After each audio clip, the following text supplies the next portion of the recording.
अगर आपके या फिर आपके घर के किसी मेंबर के घुटनों में दर्द है तो फिर ये सेशन आपके लिए।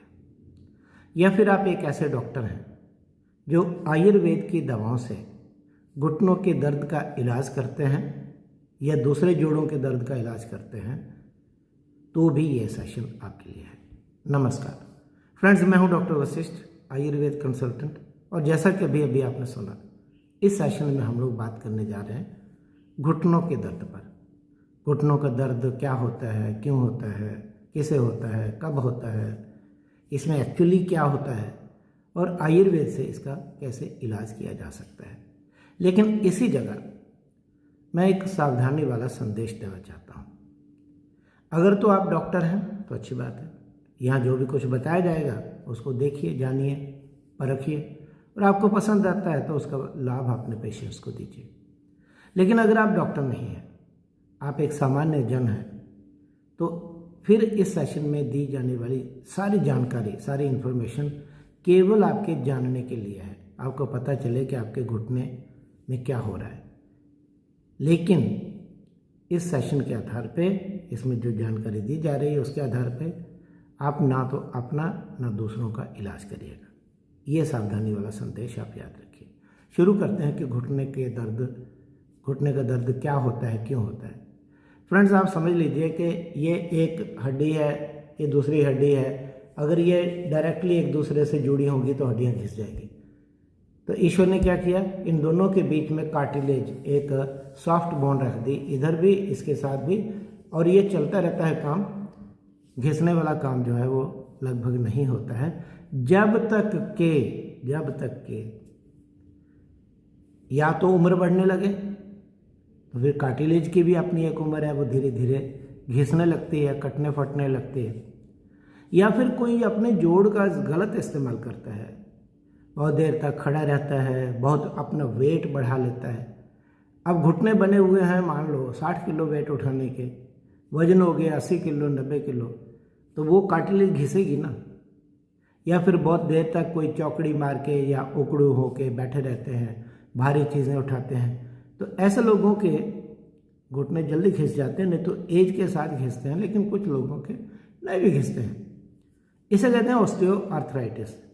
लेकिन एक बात और बता दूं, ऐसा मत सोचिएगा कि ये घिसने की बीमारी सिर्फ घुटनों में होती है। ये जो मूवमेंट वाले जॉइंट्स होते हैं ना, उसमें कहीं भी हो सकती है। हिप जॉइंट्स होते हैं ना, कूल्हे के जॉइंट्स, वो भी घिस जाते हैं। ऐसे ही एंकल जॉइंट्स होते हैं, टखना कहते हैं उनको, वो भी घिस जाते हैं। कंधे घिस जाते हैं। कभी कभी कोहनी या रिस्ट जॉइंट्स, इनमें भी घिसने का प्रोसेस होता है। और तो और यहाँ एक टेम्पोरोमैंडिबुलर जॉइंट होता है, ये जा वाला ऐसे हिलाते हैं ना, यहाँ जो आता है, कभी कभी ये भी घिस जाता है। तो इसे कहते हैं ऑस्टियोआर्थराइटिस। लेकिन क्योंकि बॉडी का सबसे ज़्यादा मूव करने वाला जॉइंट है ये नी, घुटना, और फिर उठना बैठना, चलना फिरना, दौड़ना भागना, कूदना, जंप करना, सब बेचारे इसी के हिस्से में आता है। तो इसमें इंजरी ज़्यादा होती है, तो इसके अंदर रहने वाली कार्टिलेज घिस जाती है। ओके, अब सवाल यह है कि अगर ये घिस गई है तो क्या नई हो सकती है? जी नहीं, बिल्कुल नहीं हो सकती। जो कहता है कि ये नई हो जाएगी वो झूठ बोलता है, या उसको बेचारे को पता ही नहीं है कि ऐसा नहीं होता। फिर क्या कर सकते हैं? इलाज क्यों करते हैं? तो इलाज के दो उद्देश्य होते हैं। एक उद्देश्य होता है कि जिस पेशेंट को तकलीफ़ हो रही है, आपको तकलीफ़ है, तो डॉक्टर आपको दवाई देगा, घुटने का दर्द कम हो जाएगा, जो जकड़ाहट हो रही है, स्टिफनेस, वो कम हो जाएगी। ठीक है, अगर उसमें कुछ सूजन है थोड़ी बहुत तो वो कम हो जाएगी। तो पहला तो ये लक्ष्य है। और दूसरा उद्देश्य क्या होता है कि आयुर्वेद में कुछ ऐसी दवाइयाँ, टॉनिक दवाइयाँ, इनको रसायन औषधियाँ कहते हैं, बताई गई हैं, जिससे शरीर का कोई भी अंग, कोई भी टिश्यू अगर घिसने लगता है, पुराना होने लगता है, कमज़ोर होने लगता है, तो वो टॉनिक दवाइयाँ उन अंगों को थोड़ी स्ट्रेंथ दे सकती हैं। तो यहाँ पे क्या घिस रहा है? Joint cartilage. तो जॉइंट कार्टिलेज को स्ट्रेंथ देने वाली कुछ दवाइयाँ आयुर्वेद में हैं और वो दी जाती हैं।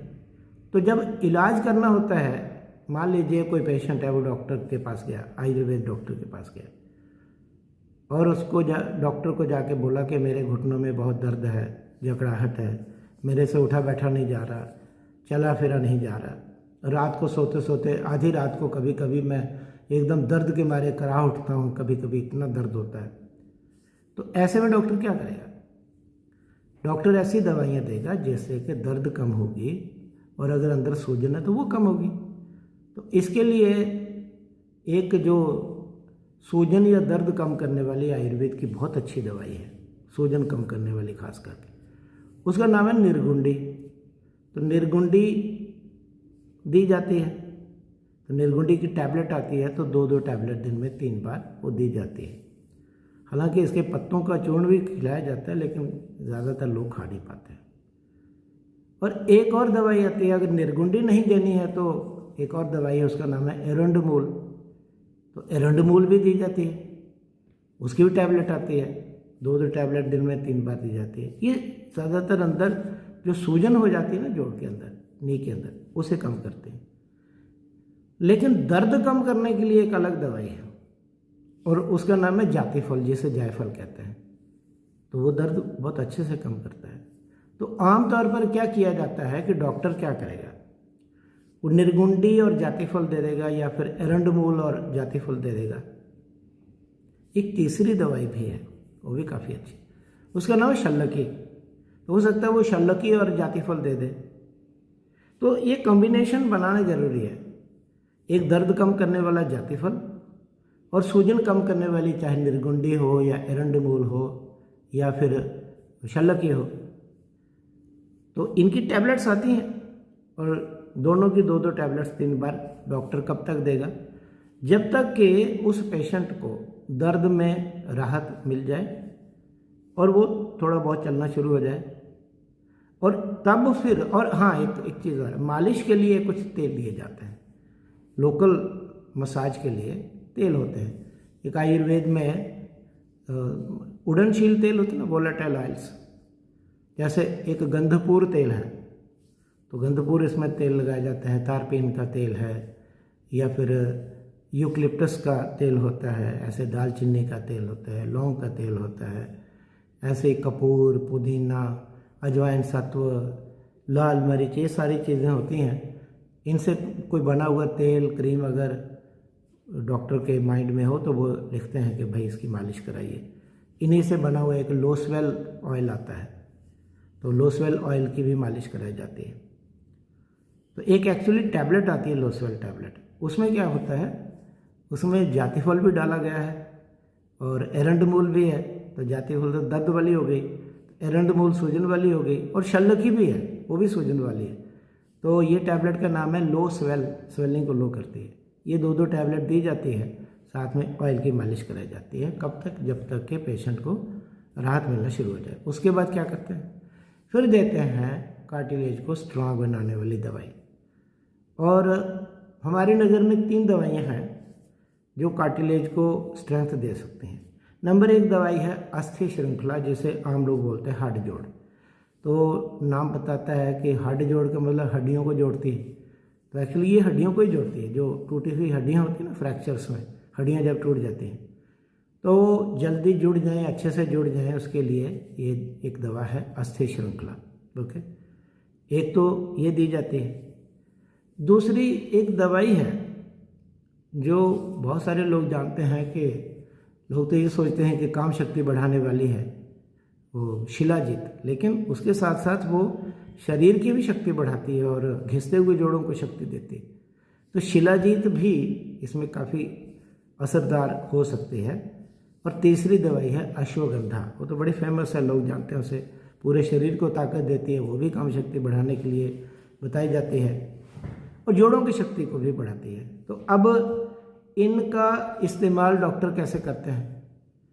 इनका इस्तेमाल करते हैं कि अस्थि श्रृंखला की एक टैबलेट आती है, उसका नाम है अस्थि श्रृंखला घन टैबलेट, घन बोलते हैं एक्सट्रैक्ट को। तो ये अस्थि श्रृंखला जो पौधा होता है उसके एक्सट्रैक्ट से टैबलेट बनती है और 2-2 टैबलेट दिन में 3 बार दी जाती है। अब शिलाजीत और अश्वगंधा को कैसे देंगे? तो इनकी अपनी अपनी टैबलेट आती है। जैसे शिलाजीत शुद्ध टैबलेट आती है, वो भी 1 या 2 टैबलेट दिन में 3 बार देते हैं। अश्वगंधा की अपनी टैबलेट है, अश्वगंधा घन टैबलेट, वो भी 1 या 2 टैबलेट दिन में 3 बार देते हैं। यह एक टैबलेट ऐसी है जिसमें शिलाजीत और अश्वगंधा दोनों हैं। उस टैबलेट का नाम है कार्टोजन। कार्टो मतलब कार्टिलेज के लिए है, तो कार्टोजन टैबलेट है, वो 2-2 टैबलेट 3 बार दी जाती है। उसमें कुछ और दवाइयाँ भी होती हैं। तो ये जो दवाइयाँ हैं ना, इनको लगातार दिया जाता है 3 महीने। अस्थि श्रृंखला, अच्छा अस्थि श्रृंखला की भी एक और टैबलेट आती है। अस्थि श्रृंखला के साथ 2 चीज़ें और मिलाई हैं, अर्जुन और मंडूकपर्णी। इस टैबलेट का नाम है न्यूबॉर्न टैबलेट, तो वो भी देते हैं, या तो अस्थि श्रृंखला देते हैं या न्यूबॉर्न टैबलेट 2-2 टैबलेट 3 बार, ये जॉइंट को कार्टिलेज को स्ट्रांग बनाने के लिए। तो ऐसे जैसे मैंने कहा कार्टोजन टैबलेट है, उसमें शिलाजीत और अश्वगंधा वो भी देते हैं, दोनों साथ में देते हैं लंबे समय तक, 3 महीने तक देंगे, 15 दिन बंद कर देंगे। क्यों बंद कर देते हैं? दवाई अपना असर जो है वो बनाए रखे, नहीं तो लंबे समय तक देंगे तो शरीर का जो लिवर होता है ना, वो दवाइयों को तोड़ना सीख जाता है, तो दवाई बिल्कुल इनइफेक्टिव हो जाती है। जैसे कोई दारू पीता है, लंबे समय तक दारू पिएगा तो बाद में दारू असर ही नहीं करती। तो क्यों नहीं करती? क्योंकि लिवर उस दारू को तोड़ देता है, ख़त्म हो जाता है, तो असर होता ही नहीं। ऐसे दवाइयों का असर बना रहे तो 3 महीने तक देने के बाद हम कहते हैं कि 15 दिन बंद करो और फिर से शुरू कर दो। तो ये दोनों प्रकार की दवाइयाँ, एक शरीर जो घुटने में दर्द होता है, सूजन है, जकड़न है, उसे दूर करने के लिए जैसे मैंने पहले बोला कि जाति फल देते हैं दर्द के लिए, एरंडमूल, शल्लकी और इसके बाद निर्गुंडी, ये सूजन कम करने के लिए, या इनसे बनी हुई लोसवेल टैबलेट ये देते हैं। और भी बहुत सारी दवाइयाँ हैं, रासना भी इसके लिए दी जाती है, और भी बहुत सारी दवाइयाँ हैं। ओके, तो एक तो वो हो गया, और एक कार्टिलेज को स्ट्रांग बनाने के लिए, स्ट्रेंथ देने के लिए अस्थि श्रृंखला, ये उससे बनी न्यूबॉर्न टैबलेट, और शिलाजीत प्लस अश्वगंधा ये टैबलेट्स, या इनसे बनी हुई कार्टोजन टैबलेट, ये लंबे समय तक खिलाते हैं। और 3-3 महीने के बाद 15 दिन के लिए दवाई बंद करके फिर से शुरू करते हैं। और मालिश के लिए जैसे मैंने कहा, उड़नशील तेल होते हैं, गंधपूर तेल जैसे, या लोसवेल है, उनकी मालिश लगातार कराते हैं। इसके साथ पेशेंट को बोला जाता है भाई आप घुटने की एक्सरसाइज करो। एक्सरसाइज ऐसे चारपाई पे, बेड पे, चेयर पे बैठ के टांगें लटकाइए और उनको आगे पीछे करिए, और जब वो धीरे धीरे स्ट्रेंथ आना शुरू हो जाए तो दोनों पैरों के ऊपर थोड़ा भार रख लीजिए। 1 लीटर की पानी की बोतल रख लीजिए, फिर 2 लीटर वाली रखिए, उनको उठाइए, नीचे करिए। ये एक्सरसाइज करना जो है ये ज़रूरी होता है। सो फ्रेंड्स, हमने बहुत ही सिंपल, सादे शब्दों में प्रयास किया आपको ये बताने का कि घुटने का दर्द क्या होता है, क्यों होता है, और इसका इलाज आयुर्वेद से कैसे कर सकते हैं। तो मैं मानता हूँ ये एक बहुत बड़ा टॉपिक है, और ये कोई 13-14 मिनट में पूरा इसके ऊपर बात नहीं हो सकती, लेकिन फिर भी हमने, आपका ज़्यादा समय नहीं लगे, हमारा भी नहीं लगे, बात भी आप तक पहुँच जाए, उसके लिए एक छोटा सा सेशन किया है। अगर आपको कोई, आपके माइंड में प्रश्न हो, कुछ भी पूछना हो, तो आप नीचे पूछ सकते हैं लिखकर, तो मैसेज में, तो हम पूरा प्रयास करेंगे उत्तर देने का। और फिर एक बार कहना चाहेंगे कि अगर आप डॉक्टर हैं तो इस सेशन में जो भी जानकारी दी गई है उसको अगर अच्छा लगता है तो अपने पेशेंट्स पे लागू करिए, उनको फ़ायदा दीजिए। लेकिन अगर आप डॉक्टर नहीं हैं तो जान तो आपने लिया है, लेकिन इसके आधार पे अपना या दूसरों का इलाज मत करिएगा। आप मुझे क्षमा करेंगे मैं ऐसा कह रहा हूँ, लेकिन मजबूरी है, क्योंकि कानून जो है वो आपको आज्ञा नहीं देता है कि अगर आप डॉक्टर नहीं हैं तो फिर आप इलाज नहीं कर सकते। सेशन अटेंड करने के लिए बहुत बहुत धन्यवाद। नमस्कार। अपना, अपने परिवारजनों का, संगी साथियों का, फ्रेंड्स का, और अगर आप डॉक्टर हैं तो अपने पेशेंट्स का पूरा ध्यान रखें।